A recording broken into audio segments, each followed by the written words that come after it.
चलो स्टार्ट करते हैं आज का लेक्चर। देखो, आज के लेक्चर में हम जो शेप पढ़ने वाले हैं that is circular oblique elliptical oblique Oval plots. ठीक है, तो इसके अंदर हम बात कर रहे हैं हमारे circular oblique elliptical oblique Oval plots के बारे में। तो जो ये प्लॉट्स होते हैं जैसे सर्कुलर हो गए, इलेप्टिकल हो गए, ओवल प्लॉट्स हो गए, इनको भी नहीं माना जाता अच्छा किस चीज़ के रिगार्डिंग, हाउस के कंस्ट्रक्शन के अकॉर्डिंग इन प्लॉट्स को भी अच्छा नहीं माना जाता। ठीक है, according to vastu such plots would bring bad luck to the owners. मतलब वास्तु के अकॉर्डिंग देखा जाए तो जो इस तरीके के प्लॉट्स होते हैं जैसे सर्कुलर हो गया, इलेप्टिकल हो गया, ओवल शेप हो गया, ये घर के अंदर बैड लक लाते हैं। ठीक है, अच्छा लक नहीं लाते हैं। ठीक है, उसके बाद बात करते हैं प्लॉट्स जिनकी साइड्स 4 से ज़्यादा होती है। ठीक है ना, तो अगर मान लो ऐसे प्लॉट्स जिनकी साइड्स 4 से ज़्यादा है, ठीक है, तो उस घर के अंदर लोग बाग बहुत डर के कारण रहते हैं, डर से रहते हैं। People in such plots always live in a fear.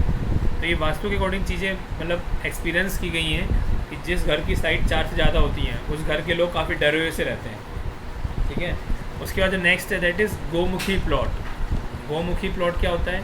A plot that is narrow in the front end wide at the back. मतलब क्या है, कुछ इस तरीके से मान लो कि जो नैरो एट द फ्रंट मतलब कुछ इस तरीके से ये मतलब जो एंट्रेंस है काफ़ी नैरो है, लेकिन जो वाइड पीछे की तरफ क्या है काफ़ी वाइड है ये। At the back cold Gomukhi, मतलब गाय की तरह। गोमुखी मतलब जैसे गाय का मुख होता है ना, आगे तो बिल्कुल नैरो सा होता है गाय का, पीछे लेकिन गाय थोड़ी मोटी फूली सी होती है। ठीक है, वैसे ही यहाँ पर किस तरीके से है कि जो गाय का जो मुंह होता है आगे से काफ़ी सकड़ा सा होता है, नैरो होता है। ठीक है, लेकिन पीछे से कैसा होता है, काफ़ी वाइड सा होता है। ठीक है, तो वही यहाँ बताया गया है इसके अंदर, a plot that is narrow in the front end wide at the back is called Gomukhi. नाम भी पता लग रहा है, गोमुखी मतलब गौ के मुख के समान। Such plot is considered auspicious for residential purpose. जो इस तरीके के प्लॉट होते हैं उनको माना जाता है कि रेसिडेंशियल पर्पस के लिए काफ़ी क्या है, ऑस्पिशियस। ऑस्पिशियस मतलब काफ़ी अच्छा है। आपने पढ़ा होगा जब शादी के कार्ड्स में आते हैं तो उसमें लिखा होता है कि most welcome on the auspicious occasion, या फिर you are invited on the auspicious occasion. Auspicious मतलब काफ़ी अच्छा, समृद्ध। ठीक है ना, कुशल मंगल वाला, तो वही लिखा हुआ है। अगर मान लो गोमुखी प्लॉट हो जो कि आगे से तो कैसे हो, नैरो हो, और पीछे से कैसे हो, वाइड हो, जैसे मैंने आपको बताया था अभी बनाकर कि इस तरीके से मान लो, ये मान लो आगे से तो काफ़ी कैसा हो, नैरो, पीछे से किस तरीके से हो, इस तरीके से हो। तो इस तरीके का जो प्लॉट होता है उसको बोलते हैं गोमुखी। ठीक है, और रेजिडेंशियल पर्पज़ के लिए इसको माना जाता है ये काफ़ी ऑस्पिशियस, काफ़ी अच्छा माना जाता है। ठीक है, ये चलते हैं नेक्स्ट। अब आगे देखो, नेक्स्ट है मेरा सीमा मुखी प्लॉट। सीमा मुखी प्लॉट मतलब इसमें उल्टा है, गोमुखी का उल्टा है। इसमें क्या है कि जो स्टार्टिंग है या जो फ्रंट है वहाँ से तो चौड़ा है और पीछे से कैसा है वो नैरो है। मतलब ऐसा कुछ मान लो कि देखो आगे से तो चौड़ा है, ये कुछ इस तरीके से हो जाएगा, ये आगे से चौड़ा, पीछे से कैसे हो जाएगा, नैरो टाइप, ये कुछ ऐसा हो जाएगा। तो इस तरीके का जो प्लॉट उसको बोलते हैं सीमा मुखी प्लॉट। तो देखते हैं ऑन इन ऑस्पिशियस। अब ये वाला जो प्लॉट है वो इन ऑस्पिशियस माना जाता है, लेकिन इन ऑस्पिशियस माना जाता है किसके लिए, रेजिडेंशियल पर्पज़ के लिए, लेकिन सूटेबल माना जाता है किसके लिए, कमर्शियल पर्पज़ के लिए सूटेबल माना जाता है। ठीक है ना, तो मैंने आपको बताया गोमुखी प्लॉट। गोमुखी प्लॉट में क्या होता है, आगे से तो कैसा होता है, सकड़ा, नैरो, पीछे से कैसा हो जाता है, वाइड। ठीक है, उसके बाद जो सीमामुखी प्लॉट होता है आगे से होता है चौड़ा, पीछे से होता है सकड़ा। ठीक है ना, तो अगर हम बात करें रेसिडेंशियल बिल्डिंग के लिए तो सीमामुखी प्लॉट रेसिडेंशियल बिल्डिंग के लिए अच्छा नहीं माना जाता, लेकिन कॉमर्शियल पर्पज़ के लिए काफ़ी अच्छा माना जाता है। ठीक है, उसके बाद बात करते हैं सर्कुलर। सर्कुलर में क्या होता है, इंक्रीजेज मेंटल कैपेबिलिटीज़। ठीक है, जो इंक्रीज करता है क्या, आपकी मेंटल कैपेबिलिटीज़ को इंक्रीज़ करता है। अनसिमेट्रिकल अगेन ये इनऑस्पिशियस माना जाता है, ख़राब माना जाता है। पैरेललोग्राम अगर प्लॉट होते हैं, मतलब पैरेललोग्राम की शेप में होते हैं, कुछ इस तरह की शेप में होते हैं, जैसे मान लो ये देखो, ये पैरेललोग्राम इस तरीके से मान लो है,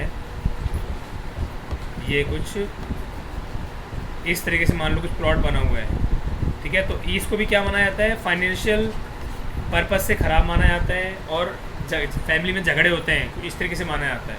ठीक है, तो बात करते हैं लेवल डिफरेंस की, मतलब स्लोप की। तो falling slope was from south to north and from west to east, मतलब जो स्लोप होता है घर का वो साउथ टू नॉर्थ और वेस्ट टू ईस्ट काफ़ी सही माना जाता है, और साउथ वेस्ट कॉर्नर थोड़ा सा ऊंचाई पर होना चाहिए, और नॉर्थ ईस्ट कॉर्नर थोड़ा सा लोएस्ट होना चाहिए, थोड़ा सा नीचे होना चाहिए। तो ये वास्तविक कोडिंग काफ़ी अच्छा माना जाता है। मतलब क्या बताया मैंने आपको, जो स्लोप होता है, मतलब स्लोप का मतलब समझ रहे हो ना आप, स्लोप मतलब इस तरीके से, ये मान लो ये स्लोप, ये तो मैंने बहुत ज़्यादा दिखा दिया आपको। जैसे मान लो ये, अगर मान लो हॉरिजॉन्टल लाइन है, ये आपका क्या हो गया, एंगल हो गया थीटा। तो बेसिकली मैं इसी स्लोप की बात कर रहा हूँ यहाँ पर। स्लोप जो है वो साउथ टू नॉर्थ फॉलिंग होना चाहिए और वेस्ट टू ईस्ट फॉलिंग होना चाहिए, झुका होना चाहिए कहाँ से कहाँ तक, साउथ से नॉर्थ की तरफ और वेस्ट से ईस्ट की तरफ। और उसके बाद जो हाईएस्ट होना चाहिए वो मेरा साउथ वेस्ट कॉर्नर होना चाहिए, ठीक है, और नॉर्थ ईस्ट होना चाहिए, वो कैसे होना चाहिए, वो लोएस्ट होना चाहिए, ठीक है। आगे चलते हैं, देखो इसके अंदर अब अपन स्लोपिंग ग्राउंड में दे रखा है, देखो यहाँ पर देखो लोएस्ट साइड और उसके इफेक्ट क्या क्या होते हैं। स्लोपिंग ग्राउंड कुछ इस तरीके से होना चाहिए, लोएस्ट साइड में नॉर्थ होना चाहिए, अगर नॉर्थ जो है वो लोएस्ट साइड में है तो घर में समृद्धि आती है, रिचनेस बढ़ती है, प्रोस्पेरिटी आती है, ठीक है। ईस्ट साइड में अगर लोएस्ट साइड है तो इंसान फिर भी रिच बनता है, प्रोस्पेरिटी आती है। नॉर्थ और ईस्ट साइड में अगर रहते हैं तभी प्रोस्पेरिटी आती है। लॉन्गेविटी मतलब बहुत लंबा समय तक चलता है घर, अच्छे से चलता है, ठीक है। उसके बाद में अगर साउथ साइड में झुकाव होता है तो एडवर्सिंग अफेक्ट, एडवर्सिटी मतलब प्रभाव गलत होते हैं। उसके बाद ill health of house life, ठीक है, और जो हाउस की जो लाइफ होती है उसके जो इफ़ेक्ट होते हैं वो सारे क्या हो जाते हैं, ख़राब हो जाते हैं, ठीक है। उसके बाद वेस्ट साइड में होता है तो end of progeny, end of progeny मतलब जो संतान, जो बच्चे पैदा होते हैं वो बच्चे पैदा होने बंद हो जाते हैं। प्रोगेनी मतलब जो संतति, मतलब जो बच्चे पैदा होते हैं बच्चे पैदा होने बंद हो जाते हैं। तो स्लोपिंग ग्राउंड का भी इफेक्ट होता है। अब तुम सोच रहे हो सर साइंटिफिक इफेक्ट क्या है, तो बेटा साइंटिफिक का तो पता नहीं, लेकिन ये एक्सपीरियंस बेस्ड इफेक्ट है, ठीक है ना, देखा गया है वास्तु के अकॉर्डिंग। तो लोएस्ट साइड में अगर नॉर्थ है, ईस्ट है और नॉर्थ एंड ईस्ट है तो क्या होता है यहाँ पर, तो यहाँ पर क्या होता है, फैमिली काफ़ी रिच होती है, प्रोस्पेरिटी गेन होती है, ठीक है, लाइफ जो घर की होती है काफ़ी लंबी चलती है। अगर साउथ और वेस्ट डायरेक्शन में होता है तो क्या होता है, तो क्या दिक्कत आती है, तो एडवर्स इफेक्ट होते हैं। जो हाउस वाइफ है उसके इल हेल्थ प्रॉब्लम होती है, मतलब तबीयत ख़राब होने का वो रहता है। वेस्ट साइड में अगर है तो प्रोगेनी का एंड, मतलब जो आपकी संतान जो जन्म लेते हैं वो ख़त्म हो जाते हैं, ठीक है। उसके बाद अगर मान लो नॉर्थ सेंट्रल एरिया या साउथ साइड में लोएस्ट साइड है तो टोटल रेन, मतलब वहाँ पे रेन का इफेक्ट काफ़ी ज़्यादा होता है। उसके बाद ईस्ट सेंट्रल एरिया या वेस्ट साइड में स्लोप है तो इल हेल्थ और डर का रहता है, हॉन्टिंग फीयर मतलब डर का प्रभाव बना रहता है। तो ये कुछ एक्सपीरियंस बेस्ड चीज़ें हैं वास्तु के अकॉर्डिंग, जैसे लोवेस्ट साइड में अगर लोवेस्ट साइड में इस डायरेक्शन में होगा तो उसके ये इफ़ेक्ट होंगे, ठीक है। तो इसको एक बार आप नोट कर लो। ओरिएंटेशन इन वास्तु के बारे में बात कर रहे हैं तो कुछ रूल्स हैं वास्तु कंस्ट्रक्शन के, वो क्या क्या हैं देखते हैं। Plan the building to symmetrically spread over the plot और plan nearer to south and west side leaving more open spaces on north and east. इसमें क्या है, जो बिल्डिंग आप बनाने जा रहे हैं, ठीक है, बिल्डिंग कुछ इस तरीके से होनी चाहिए कि सिमेट्रिकली होनी चाहिए, उस प्लॉट पे सिमेट्रिकली होनी चाहिए। और जो प्लान करने जा रहे हैं, ठीक है, उसके अंदर जो प्लान करने जा रहे हैं तो जो मोर स्पेसेस जो ज़्यादा होने चाहिए खाली, वो कहाँ होने चाहिए, देखो यहाँ पर लिखा हुआ है। और प्लान नियर टू साउथ और waste side leaving more open spaces on north and east side. Basically क्या हो गया, क्या बताना आपको मैंने, कि जो आप बिल्डिंग बनाने जा रहे हैं, ठीक है, जो बिल्डिंग का प्लान करने जा रहे हैं वो सिमेट्रिकली फैला होना चाहिए, ठीक है ना, कि प्लॉट के ऊपर। और जो प्लान होना चाहिए वो near to south and west side होना चाहिए, जहाँ पर जो स्पेस है आपका, जो स्पेस है वो आपका नॉर्थ और ईस्ट साइड में ज़्यादा रहना चाहिए, ठीक है। उसके बाद central spot of the building constructed is called central energy spot, Brahma स्थान। मतलब जो सेंट्रल पार्ट होता है बिल्डिंग का उसको हम क्या बोलते हैं, ब्रह्म स्थान बोलते हैं। और ये माना जाता है कि वहाँ पे ब्रह्मा जी का निवास होता है, ठीक है। तो वो बिल्कुल फ्री होना चाहिए, मतलब वहाँ कुछ भी कंस्ट्रक्शन नहीं होना चाहिए, बिल्कुल वो जो सेंटर पोर्शन होता है वो बिल्कुल खाली होना चाहिए। ऐसा माना जाता है कि ब्रह्मा जी का वहाँ स्थान होता है, ब्रह्मा जी वहाँ निवास करते हैं, ठीक है। उसके बाद the main entrance of house should never face a wall, a road intersection, the corner wall of opposite building, a place of worship etcetera. मतलब क्या कहना चाह रहा है, जो मेन एंट्रेंस होता है हाउस का, ठीक है, जो मेन एंट्रेंस होता है हाउस का, उसके सामने कभी भी वॉल नहीं होना, उसके सामने कभी कुआं नहीं होना चाहिए, वेल नहीं होना चाहिए, एक रोड नहीं होनी चाहिए, इंटरसेक्शन नहीं होना चाहिए, ठीक है। The corner wall of opposite building, a place of worship etcetera. मतलब ये सब चीज़ें जो हैं वो आपके मेन एंट्रेंस हाउस के पास बिल्कुल नहीं होनी चाहिए। मतलब जो अगर मेन एंट्रेंस है वो ना तो कुएँ की तरफ फेस करना होना चाहिए, ना ही रोड की तरफ होना चाहिए, ना ही इंटरसेक्शन पे होना चाहिए, ठीक है। उसके बाद ना ही कॉर्नर वॉल, जो कॉर्नर वॉल है अपोजिट बिल्डिंग, वो ना ही वही होना चाहिए, ना ही आपका जो वर्शिप का स्थान है जहाँ पूजा पाठ होता है, ये सब चीज़ें आपके कभी भी मेन एंट्रेंस के सामने नहीं होनी चाहिए, ठीक है। ना ही आपकी कॉर्नर वॉल होनी चाहिए अपोजिट वो बिल्डिंग की, ठीक है। उसके बाद जो बरामदा होता है वो आपका वेस्ट और साउथ साइड में होना चाहिए। बरामदा होता है ना, जो खुला स्पेस होता है जब बरामदा बोलते हैं, वो आपका साउथ और वेस्ट साइड में होना चाहिए। Sloping roof should be symmetric, जो रूफ़ का जो स्लोप होता है वो सिमेट्रिक होना चाहिए।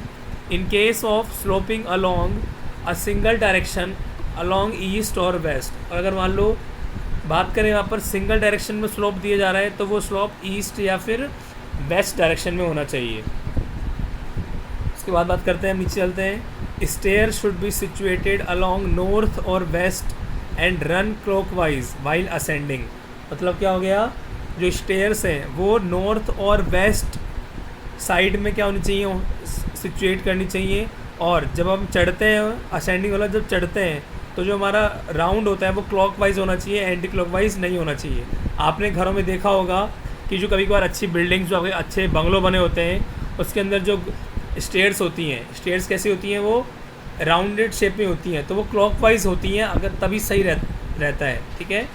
After ascending one should face south और ईस्ट, और जब चढ़ते हैं लोग बाग तो जो फेस होना चाहिए उस इंसान का वो साउथ होना चाहिए या फिर ईस्ट होना चाहिए, ठीक है। इतना क्लियर हो गया बच्चों। फिर ये बोल रहा है कि जो ऑल हैबिटेबल्स रूम्स जो होते हैं वो इस तरीके से होना चाहिए कि पूरे दिन का कोई ना कोई टाइम ऐसा होना चाहिए कि उसमें क्या है, हमेशा सन आए। All habitable rooms should receive sun at some part of the day.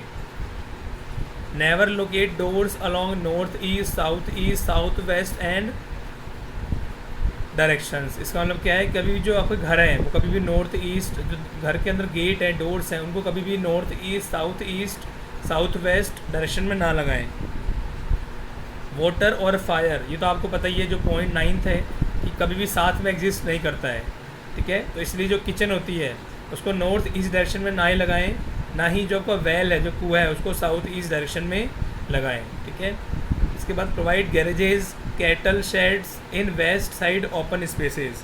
जो गैरेजेस होते हैं जहाँ गाड़ियाँ सही होती हैं, गाड़ी खड़ी होती है, कैटल जहाँ पे आपके जो गाय भैंस खड़ी होती है, उनको वेस्ट साइड में लगाएं, ओपन स्पेसेस में उनको स्थान दें। उसके बाद जो आपके वार्डरोब्स, अलमारी, कबर्ड्स, ये इनको साउथ और वेस्टर्न वॉल्स पे इनको लगाना चाहिए, ठीक है। इस लेक्चर में इतना ही पढ़ते हैं, ठीक है।